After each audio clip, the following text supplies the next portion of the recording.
Okay, hai, Assalamualaikum dan selamat sejahtera diucapkan kepada semua murid cikgu yang pada ketika ini berada di rumah bersama keluarga tercinta. Okey, kita bertemu lagi untuk subjek pendidikan sains sosial dan alam sekitar. Masih lagi pada topik 5.0 pengawetan makanan. Okey, standard kandungan pada hari ini ialah 5.2 punca makanan rosak, sama seperti minggu lepas. Manakala objektif pembelajaran adalah yang baru 5.2.3, iaitu memerihalkan mengenai makanan rosak.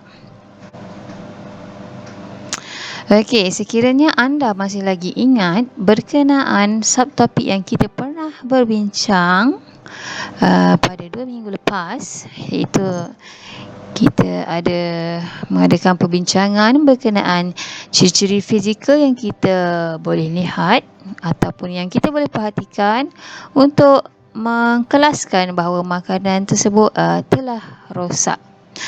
Okey, contoh yang pertama adalah nasi. Okey, untuk nasi yang masih lagi bagus keadaannya, okey, dia seperti yang kita makan setiap hari lah, masih bersih, putih, tanpa ada apa-apa kotoran. Tetapi sekiranya nasi tersebut telah rosak, okay, cuba anda perhatikan pada gambar ini. Okay, terdapat warna kuning, warna hitam, topuk hitam, okay, pada nasi ini. Okay, seterusnya, okay, contoh yang kedua adalah pisang. Kiranya pisang yang telah masak ranum itu kita biarkan lagi selama 2 hari lagi, okay, tanpa kita olah dia, kita jadikan sebagai cuka uduk pisang, okay, kemungkinan pisang tersebut akan jadi rosak. Rosaknya macam mana? Seperti anda perhatikan pada gambar ini. Okay, di mana pada permukaan kulit pisang ini terdapat kulat-kulat, ditumbuhi kulat yang berwarna putih. Okay, jadi pisang ini sudah tidak boleh dimakan, sudah rosak sepenuhnya. Okay, kemudian contoh yang ketiga. Okay, cikgu gunakan contoh sayur sawi. Okay, ini adalah sawi yang mana dia masih lagi dalam keadaan yang segar. Okay, kemudian sekiranya anda beli dan anda letakkan dalam peti sejuk, okay, letakkan peti sejuk tu, itu adalah salah satu cara kita nak memanjangkan okay, tempoh hayat sawi tersebut. Tetapi sekiranya ada keadaan di mana mungkin anda terlupa, anda telah membeli sawi, okay, mungkin anda lupa dalam 1 minggu, 2 minggu, okay, sawi itu tidak lagi segar dan kemungkinan besar dia akan menjadi rosak, di mana anda tengok okay, sawi ini sudah kelihatan seperti berendeh dan warnanya pun sudah berubah.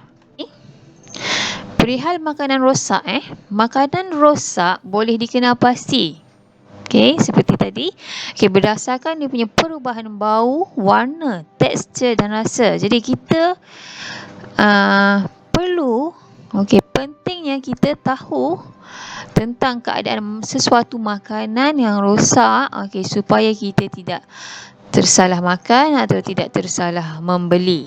Okay, kenapa pentingnya? Kerana kalau kita termakan makanan yang rosak, kita mungkin akan mengalami masalah kesihatan. Okay, contohnya, kita akan mengalami sakit perut, okay, keracunan makanan. Kita juga mungkin akan mengalami cirit-birit, muntah dan paling teruk sekiranya simptom-simptom tadi berlanjutan, dia juga boleh menyebabkan kita mengalami dehidrasi. Okay? Kenapa? Akibat terlalu banyak kehilangan air. Okay?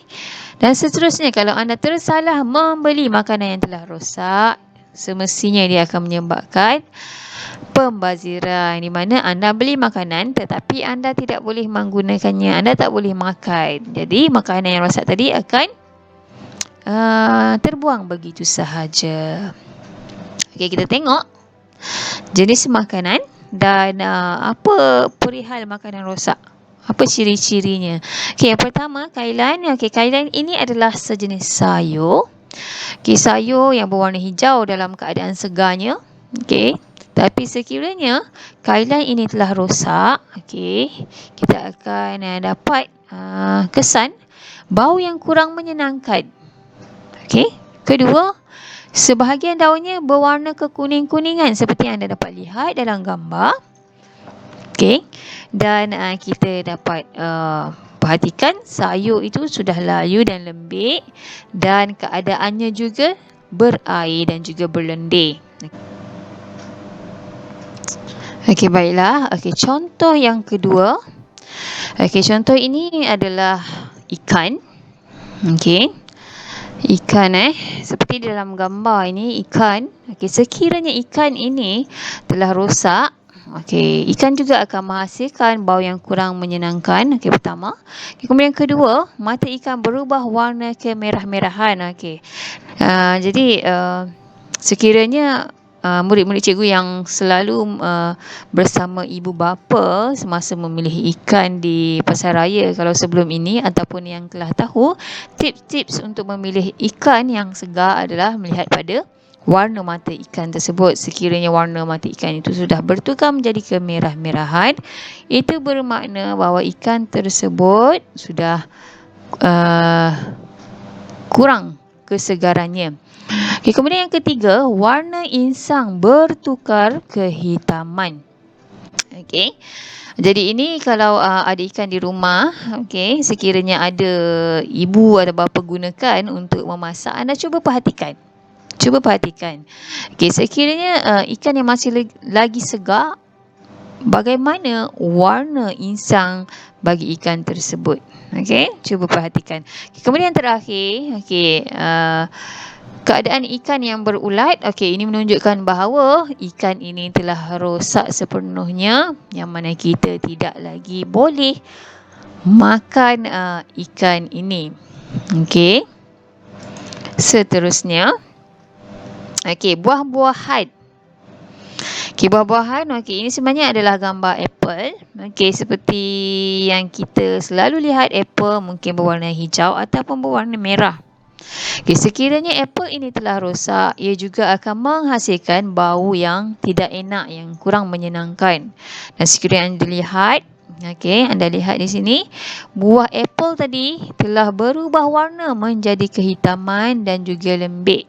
Okay, kalau kita sentuh dengan tangan, kita akan dapat rasa dia punya keadaan tu lembik dan mungkin dia akan mengeluarkan air jika anda tekan. Okay, jadi keadaan fizikal apple ini juga rupanya kalau kita lihat sudah lebam dan akan berubah rasa. Cikgu rasa kita pun tak akan makan lagi, tak akan mencuba untuk rasa apple yang telah rosak seperti ini, kan? Okey. Seterusnya, okey, roti. Okay, seperti yang dalam eksperimen yang kita buat sebelum ini, eksperimen roti, okay, bagi yang telah menghantar atau berkongsi gambar permulaan eksperimen, okay, cikgu ucapkan tahniah. Dan yang telah mendapat keputusan, okay, anda mungkin akan melihat roti anda sudah bertukar hampir seperti ini, yang mana roti ini telah rosak dan dia telah menghasilkan bau yang tidak menyenangkan. Dan kalau anda lihat pada permukaan roti ini, terdapat tumpuk-tumpuk hitam, yang mana tumpuk-tumpuk ini menandakan roti ini telah berkulat. Okey, jadi kita tak boleh lagi lah makan roti ini. Okey, seterusnya makanan dalam tin. Okay, sekarang adalah masih lagi dalam PKP. Okay, kita masih lagi cuba untuk mengurangkan aktiviti di luar rumah. Contohnya pergi kedai, kita nak cuba kurangkan, kan, kita punya kekerapan keluar untuk membeli belah. Okey, mungkin ada di kalangan kita yang banyak menggunakan makanan dalam tin, contohnya untuk roti. Okey, so pastikan sekiranya anda membeli makanan dalam tin dalam jumlah yang agak banyak, pastikan anda selalu melihat dia punya keadaan. Contoh sekiranya tuna ni telah berbau busuk ataupun terdapat tumpukan putih pada makanan pada tuna ni dan berlendir, pastikan anda tidak teruskan penggunaannya, anda tak makan. Okey, sebab makanan ini telah rosak. Kalau anda teruskan juga makan, dia akan menyebabkan keracunan. Okey, jadi pastikanlah anda tidak mengambil makanan yang telah rosak. Jadi jangan merisikokan kesihatan badan kita. Jadi kerana apa? Kerana ianya boleh menyebabkan keracunan makanan. Minta maaf, dekat sini ada kesalahan ejaan, sepatutnya ada Y di sini. Seterusnya, jadi bagaimana cara memilih makanan? Ini adalah nota yang pertama yang perlu anda sandang dalam buku latihan. Pertama, pastikan tin makanan dalam keadaan baik, tidak kemek dan tidak berkarat. Kenapa? Supaya bahan kimia yang terhasil daripada karat tersebut tidak mencemari makanan yang berada di dalam. Jadi lebih baik kita tak membeli makanan yang telah tin makanan yang telah kemek ataupun berkarat ni. Kedua, pastikan anda selalu meneliti tarikh luput makanan. Pastikan dia masih sah lah, masih boleh digunakan. Setiap makanan mesti ada ataupun kita kenali juga dia sebagai expired date. Kalau anda tengok dekat makanan, expired date ataupun baik sebelum. Itu adalah tarikh luput makanan. Yang ketiga, pastikan bungkusan dalam keadaan baik dan tidak terkoyak atau bocor. Contoh anda beli Milo dalam bentuk serbuk, pastikan plastiknya adalah masih lagi tidak bocor lah. Sekiranya bocor, mungkin udara telah masuk dan telah merosakkan makanan tersebut ataupun pencemaran daripada sekitar telah masuk ke dalam serbuk Milo tadi. Jadi untuk sesi pembelajaran kita pada hari ini, nilai murni yang kita boleh dapat adalah pastikan anda sentiasa berjimat cermat dan mengelakkan pembaziran. Semasa anda membeli makanan ataupun stok makanan, pastikan adalah yang mencukupi dan pastikan tidak melebih-lebihkan, supaya kita dapat mengelakkan makanan rosak dan terbuang begitu sahaja dan seterusnya menyebabkan pembaziran. Kedua, pastikan anda memilih makanan yang tidak rosak. Sekiranya makanan yang anda pilih itu adalah rosak, anda tidak dapat makan dan kita pun terpaksa buang makanan tersebut. Kemudian yang seterusnya, peka dan sentiasa mengambil tahu tarikh luput sesuatu produk makanan. Jadi rumusan untuk hari ini, kita telah berbincang berkenaan cara yang betul mengenapasi makanan yang telah rosak dan mengapa kita tidak boleh makan makanan yang telah rosak. Jadi untuk hari ini, pastikan anda lengkapkan tugasan yang diberikan, iaitu pertama, isikan kehadiran pada Google Form. Kedua, tulis nota ringkas dalam buku latihan sains yang mana cikgu juga telah selitkan dalam Google Form. Dan yang ketiga, jawab latihan ringkas yang cikgu kongsikan pada pautan. Selamat mencuba. Cikgu ucapkan berbanyak-banyak terima kasih kerana menyertai PDPR kita pada hari ini. Stay at home, stay safe, jaga kesihatan masing-masing. Kita jumpa lagi pada kelas yang berikutnya. Terima kasih.